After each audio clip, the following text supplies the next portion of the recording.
phoniest interrupters. That was a guy from Triumph in Taunton, well, outside of Taunton. I was looking at getting a bike off of them, except they won't sell it to me for at least a month. It was and ahhing. Basically, we're talking 4 to 5 weeks. And he's only 28 miles away? Um, which I wouldn't mind paying £5,000 for a 10-year-old bike because it comes with a 6-month warranty. However, I said, no, I can't be off the road that long. I've been off the road now for about 4 or 5 days and I'm freaking out. I need to get back on the road. And so he's talking about selling me this Triumph Trident 660 second hand for £7,300. And I said, no, my budget is £7,000. Oh, I can't drop the price. You'll be stealing it from. And he got really insulting the way he was talking to me. Like I'm basically wanting him to give me the bike for free, just asking if he could drop the price a bit. Now, the reason I'm asking him to drop the price, and he was getting a bit trying to pressure sell a little bit. Now, first of all, the bike is a year old. Not only is it a year old, I think it might actually be early 2021 because of the colour scheme is white, red, and black, which I fucking hate. The white and red I love, but the black thing, it's like everything in the country has to be blacked. Even the police uniforms, the Union Jack is in black. So that kind of fucks me off. I mean, the mileage on this one it's on a couple of thousand miles. So it means it's gone through its first service, theoretically. It's not due another service yet into October, but these things are fucking expensive to run. I'm not fucking shitting you. Now, MCN is a really good go-to place to get stats and facts and figures about bikes. They've been going for millennia-ish. Now, bearing in mind, this is a second-hand bike. It's a year old. It's done a couple of thousand miles. He wants 7,300. The brand new price is 7,195. Yeah.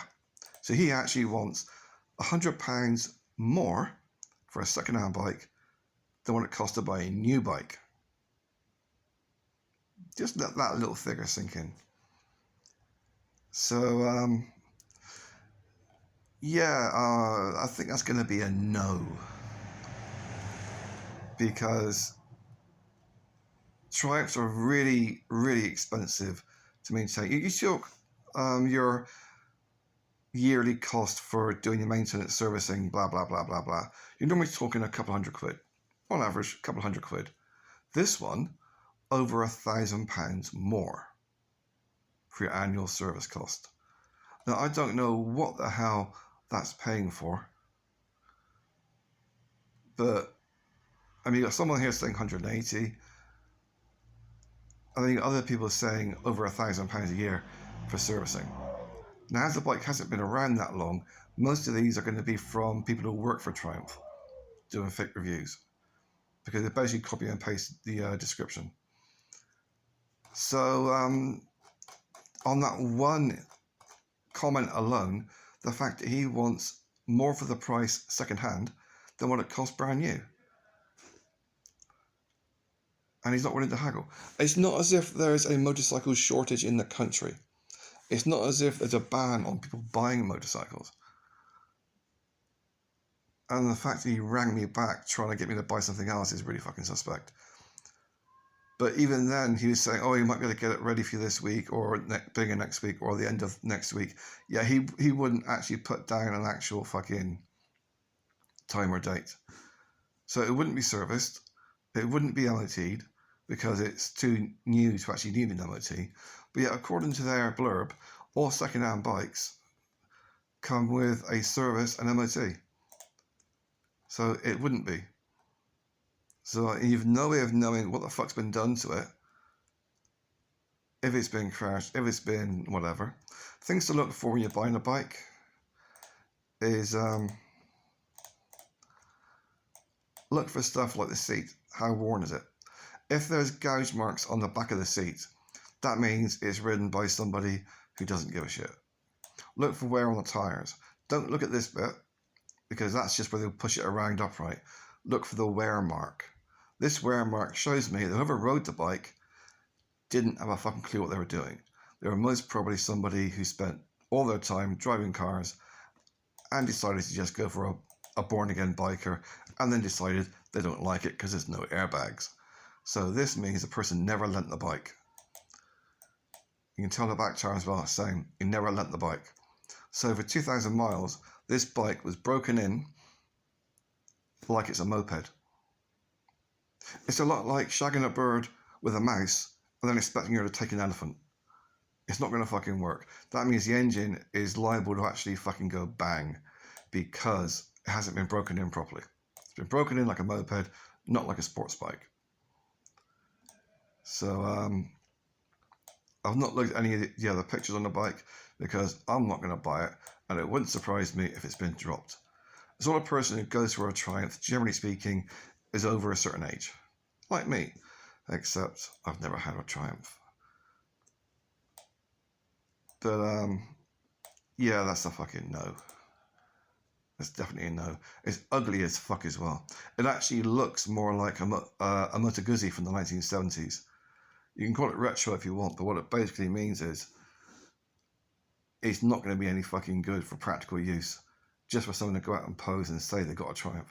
It's even got this little logo here, which at a distance looks like Moto Guzzi, which is what the bike looks like. Yeah, it's always worthwhile to go to someone like MCN because they do reviews on pretty much anything ever made on two wheels. And just do a price comparison. Because the way he was talking, it was as if I'm robbing him for paying £7,300 for a second-hand bike that's done thousands of miles and is over a year old. Rather than the fact that he's actually wanting me to pay more money than it cost to buy brand fucking new. So, yeah, don't think I'm going to be going to Triumph. That one they had for £5,000, possibly. But I don't know. Was that one I looked at? Yeah, that's what I looked at, the Street Triple 675. I mean, £5,000 for a 10-year-old bike is not what I wanted to pay. But, I mean, 38,000 mile is high mileage for England. But still, I checked out the MOT. Oh, a little thing you can do with bikes, because a lot of them do something I really fucking hate, which is they show the vehicle reg. What you can do is go to the government website. Dun, dun, dun, dun, wherever the hell it is. There we go. If you go to check-mot.service.gov.uk, you can enter the vehicle MOT and it will give you the MOT history of the bike from new, if it's available, if it has been MOT'd. So you can actually see how much mileage the bike's done.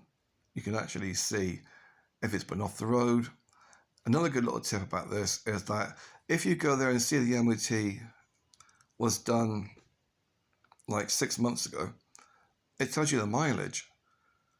Now, if it's been done then, and it's done no mileage in the past 6 months, then there's a good chance you can haggle the price down.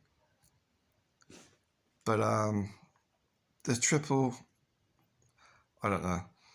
The only real reason I would get that bike is because it's relatively local and it supposedly has a 6-month guarantee on it, well, a warranty on it. But when you look at the bike, look at the tires, look at things like the mirrors. Are they the original mirrors? Have they got any scrapes or scuffs on them from where it's been dropped? This bike, one owner, hoping that's not a crack in the wheel, and it looks like it's been looked after. Lent a little bit, but not much. So that is the only bike they've got I'd be interested in. Why the fuck would I spend £100 more for a second-hand bike than it costs new? It doesn't make any fucking sense.